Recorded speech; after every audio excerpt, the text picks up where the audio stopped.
छत्तीसगढ़ के कांकेर से एक शर्मसार करने वाली घटना सामने आई है। यहाँ डाक विभाग के एक अधिकारी पर महिला कर्मी से छेड़खानी का आरोप लगा है।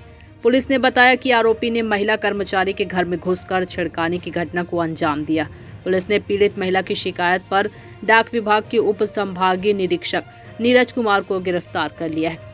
जानकारी के मुताबिक पति की मौत के बाद महीने भर पहले ही महिला को डाक विभाग में अनुकंपा नियुक्ति मिली है। इसके बाद से वह महिला काम पर जा रही थी। इसी दौरान दफ्तर में संभागीय डाक निरीक्षक के पद पर काम करने वाला नीरज कुमार उसे परेशान करने लगा। पीड़ित महिला ने आरोप लगाया है कि नीरज उससे शारीरिक संबंध बनाना चाहता था, दफ्तर में गलत तरीके से शरीर को छूता था। इतना ही नहीं, महिला का आरोप है कि उसने महिला से कहा था कि तुम्हें रानी बनाकर रखूंगा, इसके बदले पैसे भी ले लो। इसके अलावा महिला का यह भी कहना है कि आरोपी ने उससे कहा था कि यदि तुम तैयार नहीं हुई तो तुम्हारी भतीजी से मैं संबंध बनाऊंगा।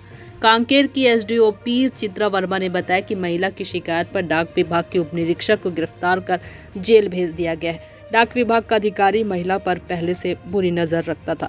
पखांजूर से विप्लव कुंडू की रिपोर्ट।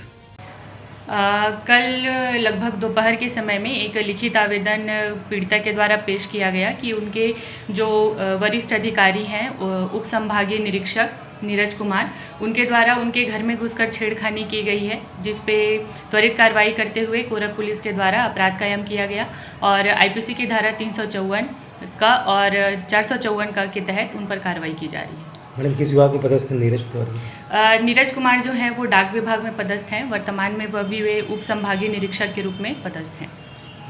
महिला का कहना है कि वो पहले से ही उन पर बुरी नीयत रखते थे। उनके मना करने के बावजूद भी उनके निवास पे वो पहुंच गए और छेड़खानी की घटना कारित की है।